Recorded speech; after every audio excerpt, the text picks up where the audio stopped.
Howdy, it's Joe P. We are going for a ride today. I wanted to show you what some of the locals do while we're in town because I want you to get prepared for your road trip to the Evel Knievel Museum in Topeka, Kansas. We'll start here at the Capital Plaza Hotel where I'm at, which is a hotel that some of our guests enjoy. It's right next door to the Evel Knievel Museum, so take a right there, go out Burlingame to 61st, hang a right. I'll show you where to get gasoline that your motorcycle will love and pie that your tummy will love. We'll turn back, take the scenic route back to Topeka, and end up at the Hampton Inn of Topeka, which is another great spot that our visitors enjoy. So, if you guys are ready, I am too.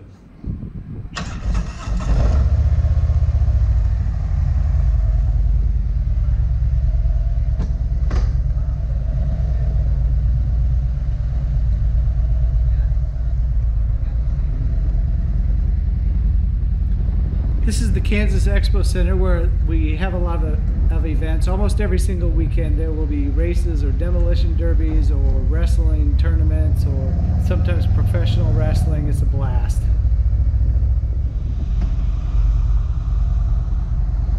We're heading out to Topeka Boulevard. So we're heading towards the Evel Knievel Museum in Topeka, Kansas. It shares a building with historic Harley Davidson of Topeka. When you see this iconic sign, you'll take a right. The Evel Knievel Museum entrance is in the rear. It's an award-winning museum, and of course, the reason that you're in Topeka. So when we go for a ride, we're going to take a left on Washburn Avenue. It will turn into Burlingame later. Don't worry about the name change, just stay on the street. But there's a great place to get gasoline here. You can fuel up with high octane to your left here, and it's got a great big American flag on top of it. Your motorcycle is going to run differently, and you're going to love it. You can thank me for it later.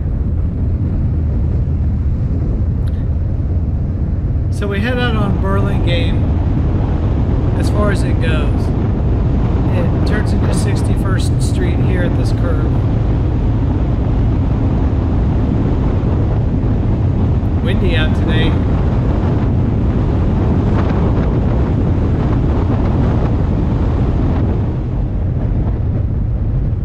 There's a roundabout here at Washburn Rural High School. Still 61st Street here. And we're heading west. Oh, I see there's a sign here for Ravenwood.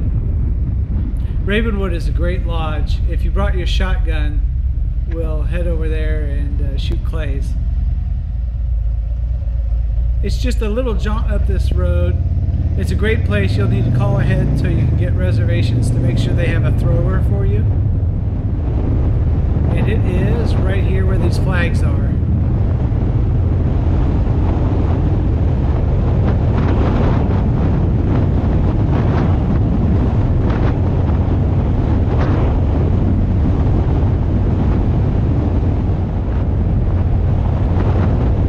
There's a little jog here, 61st,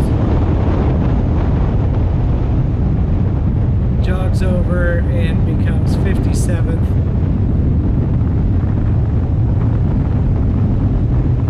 It's not as if you have any choice on these turns though, I mean, you're not going to get lost. We're heading west towards Dover, Kansas for a slice of pie.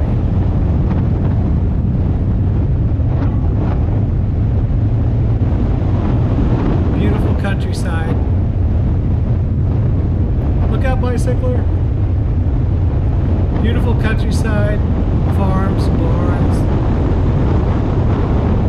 I see there's a few cattle to the left here. A little pond and a windmill.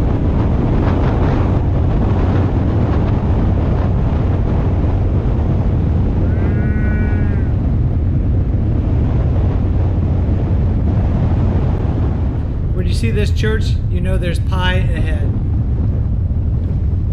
This is a great little corner cafe.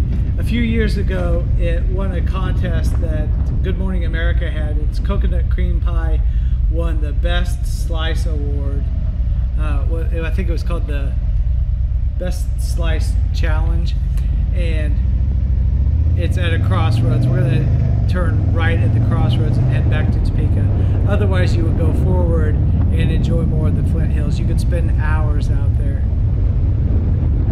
But about that pie, man, put that in my belly. On the way back home, you'll see lots of curves and some, they're called Flint Hills here. This is the eastern tail end of the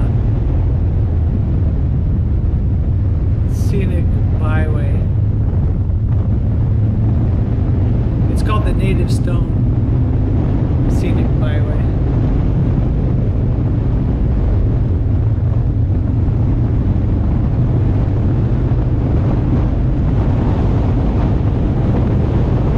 Limestone is the bedrock on which most of this state sits. And it's been a building block of lots of historical buildings, the source of a lot of natural landmarks, and a lot of stone walls are out here, you know, when they're clearing the land to grow crops. They'll make little short walls of the limestone. The Native Stone Scenic Byway highlights the natural wonder of the rock formations and the amazing craft work of masons who have built small towns and communities using the native stone.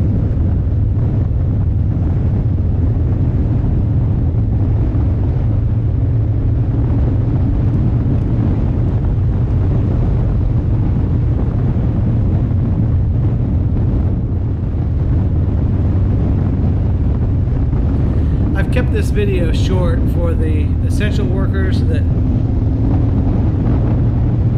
are watching on Facebook. The longer version for us non-essential workers is posted on my YouTube channel. It's about a 45-50 minute ride through the whole thing. So if you're bored or just want to see the entire thing, head over to my YouTube channel. Here's a left turn at Auburn Road. I want you to be careful here because the cross traffic does not stop.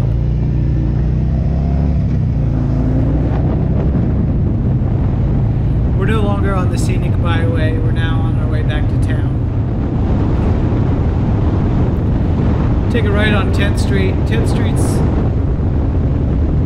got an interesting landmark for those of us that are Evel Knievel fans.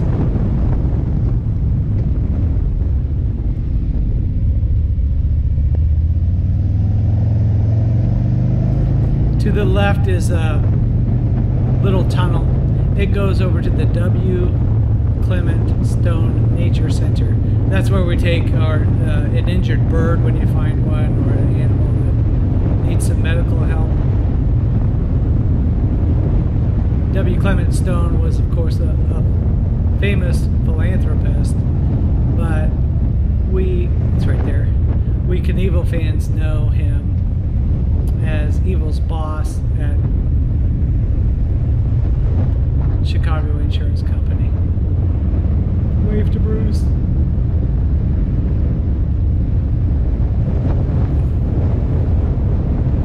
And 10th Street's a nice curvy road to get back. We're gonna head over to the Hampton. That's where I promised to drop you off.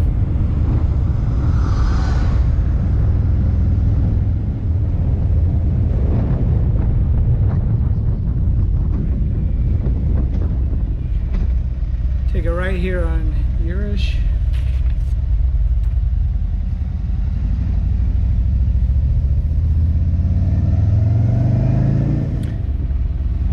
Go ahead and study up on roundabouts. I don't ever know whether to say a left or take your second turn out or whatever, but you'll end up on Huntoon Street heading east. To the left, you probably cannot see the vineyards. painted by Seraphim Matro. He also built a castle right there, identical to the castle that he left in France under threat of the guillotine. I don't know what he did there, but apparently he built an identical castle here in 1888. Nearing Wanamaker. On Wanamaker, you can get whatever you need or whatever you forgot or left behind.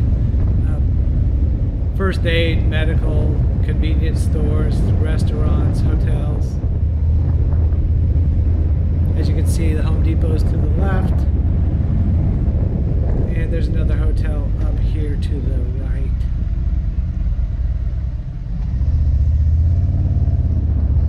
This one's the Hampton, famous for its breakfast, in particular the ultra-friendly breakfast host, Chloe. She's about the most enthusiastic, wonderful way to start your day. And here we are. Thanks a lot for riding along, man. That was a lot of fun. I never get tired of that ride, especially the scenic portion around the Native Stone. So if you're in town and you come to the museum, give me a holler. I'd be happy to guide you through that anytime. Until then, happy landings.